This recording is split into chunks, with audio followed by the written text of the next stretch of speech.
because I don't want no one to take the same footsteps I did, because, there shouldn't be a child doing drugs because of the lack of the parents. There shouldn't be a child that's becoming a gang member because there's no positive people showing love, and the negative showing more love than the positive.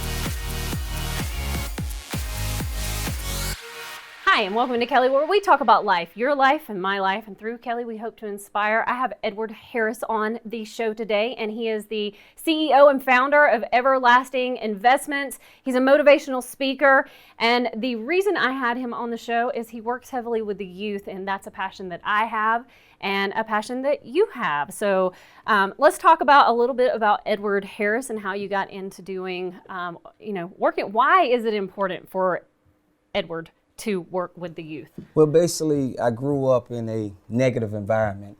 And as I was growing up, where I'm from, selling drugs and gang banging was more of a reality than being positive, because that's what you see more.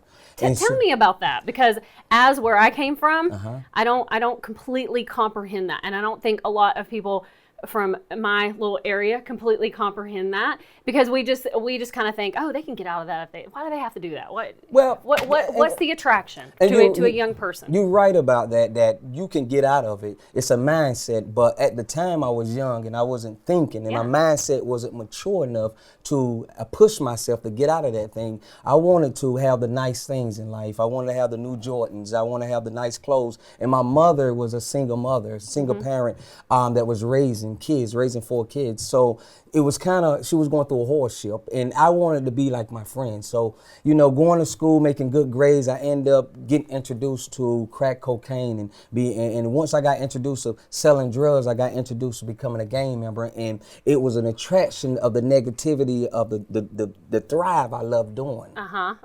Is it the hustle? It was the hustle. Hustle. I love the money. I love the females. I love the cars. I love the clothing. I fell in love with it.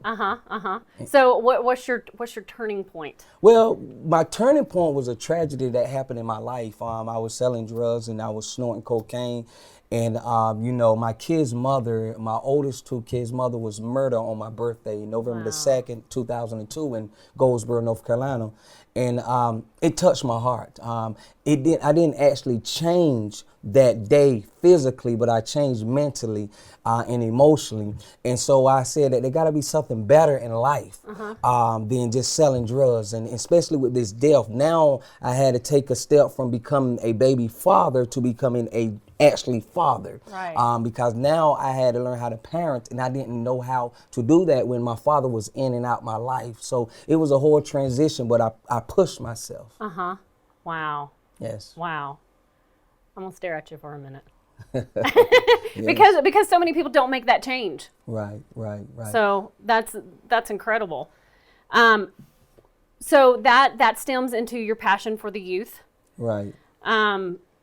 What's your message to the youth? Do you, every time, and I'm saying this from my own experience, every time that I, with all the youth, because I'm heavily involved with youth also, Right. But I see myself, and I see myself at their age, and I see the things that somebody needed to tell me, and I realized one major thing that I needed at that age was somebody to really believe in me. Right, and that's the thing, that there's a lot of youth that has a gift. There's a lot of youth that has positivity inside of them, and they just need help to help themselves unwrap that gift. As I was speaking in a book that me and my wife written, we was talking about disabilities, not the physical disabilities, but the mental disabilities, the spiritual disabilities, because, just say that a person has not a mental disability to a handicap, but we're just speaking in the parable. And the gift that a lot of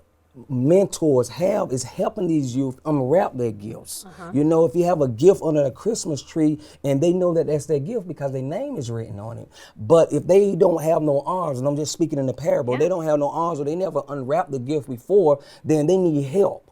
You know, a person may have acting and never been exposed. A person may be a motivational speaker like me, but don't know how to push themselves. There comes a person like me or like you that helps them, compels them in that transition of life to unwrap that gift. So, you know, the youth is out there. They got a lot of positivity in them, but it's so much negativity around them that sometimes they feel like they're trapped in there, and it takes people like us to show them that, hey, we've been there, we've done that, or, you know, there's something better in life. So that's what makes me have a passion, because I don't want no one to take the same footsteps I did, because, you know, there shouldn't be a child doing drugs because of the lack of the parents. There shouldn't be a child that's becoming a gang member because there's no positive people showing love, and the negative showing more love than the positive. So I reach out to different communities in different states to show these youth that, you know, let me show you how to unwrap your gift if you don't know how to unwrap it. Right.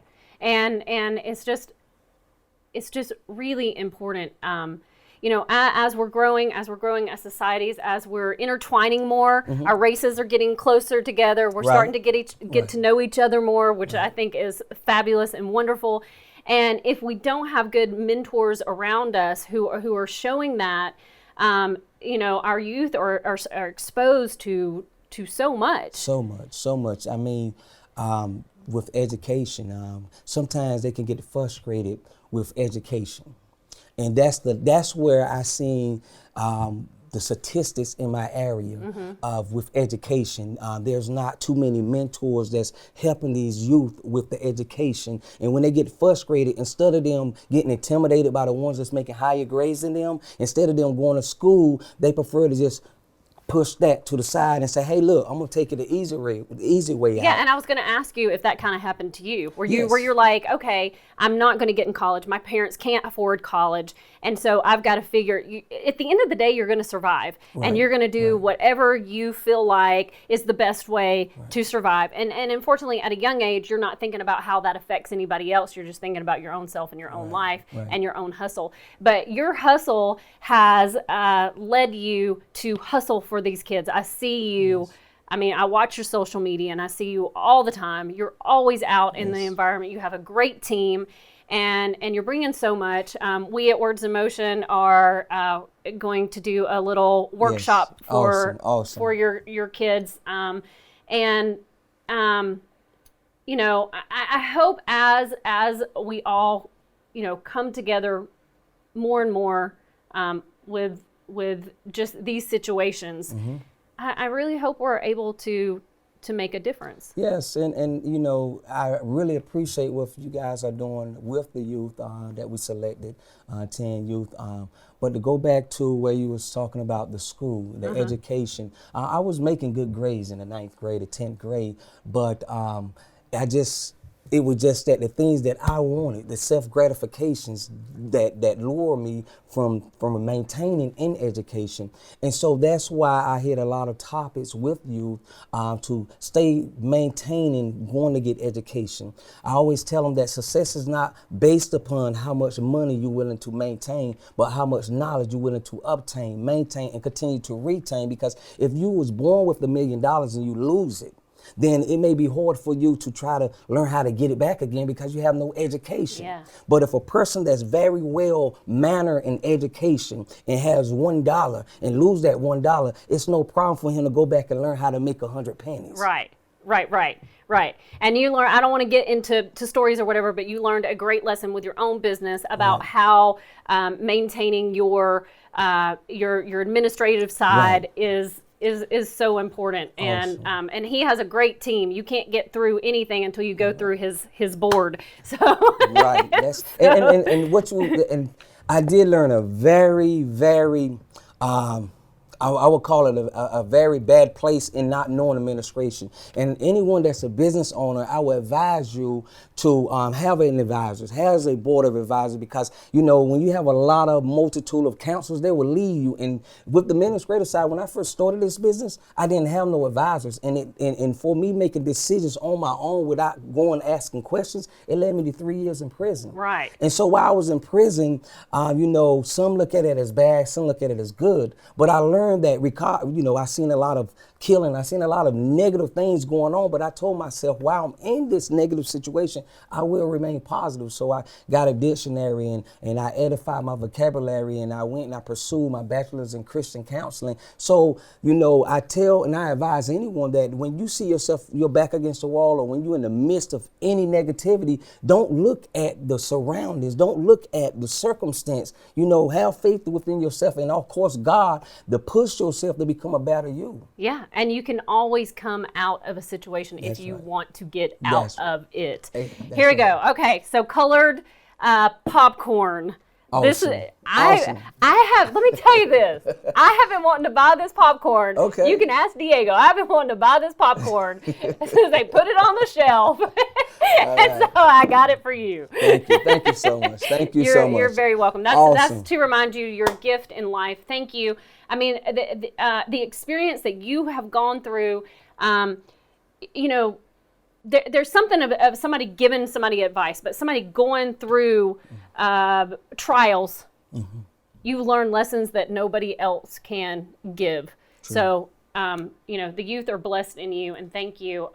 Any advice you're going to give to a youth that's struggling and wanting to get out of or to change their environment? Awesome. I always have advice, always give out prudent wisdom. And my advice will be to the youth, or to an adult, or to someone that may be watching this right now that feel like, you can't make it, or because of your circumstances that people are looking at your past, where I had a past as well. But my advice is to you is this: uncuff your past. Uncuff yourself from your past and walk in your future. Things may not look as bright, or someone may say that you are shining too much, but like a motivational speaker told me, tell them to put on their shades when you walk through. And my last advice to you is this, is that always make a plan for your future. And when you make a plan, put it into action and walk into it. Man, and if you guys aren't inspired by that, you don't have a soul. That's what I got to say. Thank you so much for being here. Yes. I appreciate it. If you guys have any questions or just want to welcome, we want you to welcome our guest on the show. So in the comments, say welcome, say, thank you for your words, something to inspire. We want to inspire, and in order for us to be inspired, we need you. It's a relationship. So thank you. We hope this segment inspired and educated you. Yes.